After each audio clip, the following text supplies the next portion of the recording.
பிரேக்ஃபாஸ்ட்டுக்கும் டின்னருக்கும் தொட்டுக்க சைட் டிஷ்ஷாக என்ன செய்யலான்னு யோசிக்கிறதுலையே பாதி நேரம் போயிடுதுங்க. உங்கள் வீட்லேயும் அப்படி தானா? அதுவும் சப்பாத்திக்கு தொட்டுக்க நைட் டின்னருக்கு செய்ய காலையிலேயே யோசிக்க ஆரம்பிச்சிடுறோம். கவலையே பட வேண்டாங்க.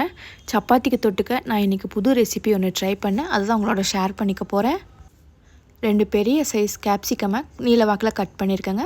2 பெரிய வெங்காயத்தையும் கட் பண்ணி வச்சுருக்கேன். அதை ஒரு பவுலில் சேர்த்துட்டு உப்பு சேர்த்துக்கோங்க, மஞ்சள் தூள், காரத்துக்கு ஏற்ப மிளகாய் தூள் சேர்த்துக்கோங்க, கொஞ்சமாக கசூரி மேத்தியும் சேர்த்துக்கோங்க. ஒரு கைப்பிடி அளவு நிலக்கடலை எடுத்து நல்லா பொடிச்சு வச்சுக்கோங்க, அதையும் சேர்த்துக்கோங்க. நிலக்கடலையை மிக்சியில் சேர்த்து கூட இடித்து எடுத்துக்கலாங்க. இது எல்லாத்தையும் சேர்த்துட்டு 1/2 டீஸ்பூன் மட்டும் எண்ணெய் சேர்த்து நல்லா கலந்து எடுத்துக்கோங்க. உப்பு காரம் எல்லா இடத்துலையும் ஈவனாக ஸ்ப்ரெட் ஆகிற வரைக்கும் நல்லா கலந்து விட்டுக்கோங்க. அடுத்ததாக ஸ்டவ் ஆன் பண்ணிவிட்டு ஒரு பேன் வச்சுக்கோங்க, எண்ணெய் சேர்த்துக்கோங்க. எண்ணெய் சூடான உடனேயும் ஒரு 4-5 பல் பூண்டை குட்டி குட்டியாக கட் பண்ணி சேர்த்துக்கோங்க. ஜீரகம் 1/2 டீஸ்பூன் சேர்த்துக்கோங்க. ஒரே ஒரு பச்சை மிளகாய் கட் பண்ணி சேர்த்துக்கோங்க.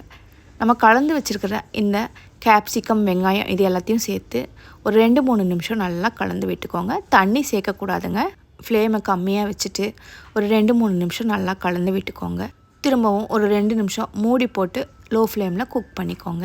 2-3 நிமிஷத்துக்கு அப்புறம் கேப்சிகமும் வெங்காயமும் கரெக்டான ஸ்டேஜில் குக் ஆகிருக்குங்க. தண்ணி சேர்த்திங்கன்னா ரொம்ப சொதன்னு ஆகிடுங்க. அவ்வளோதாங்க, ஈஸியான நல்ல டேஸ்டியான கேப்சிகம் கிரேவி ரெடி ஆகிடுச்சு. தேவைப்பட்டால் 1/2 கப் தயிர் கூட இதில் சேர்த்துக்கோங்க. இந்த வீடியோ பிடிச்சிருந்தால் மட்டும் லைக் பண்ணுங்கள். யூஸ்ஃபுல்லாக இருக்குன்னா உங்கள் ஃப்ரெண்ட்ஸ் அண்ட் ரிலேட்டிவ்க்கு ஷேர் பண்ணுங்கள். நம்ம பேஜை ஃபாலோ பண்ணுங்கள். அண்ட் மறக்காமல் நம்ம யூடியூப் சேனல் மீனாஸ் லைஃப் ஸ்டைலை சப்ஸ்கிரைப் பண்ணி சப்போர்ட் பண்ணுங்கள். தேங்க்யூ.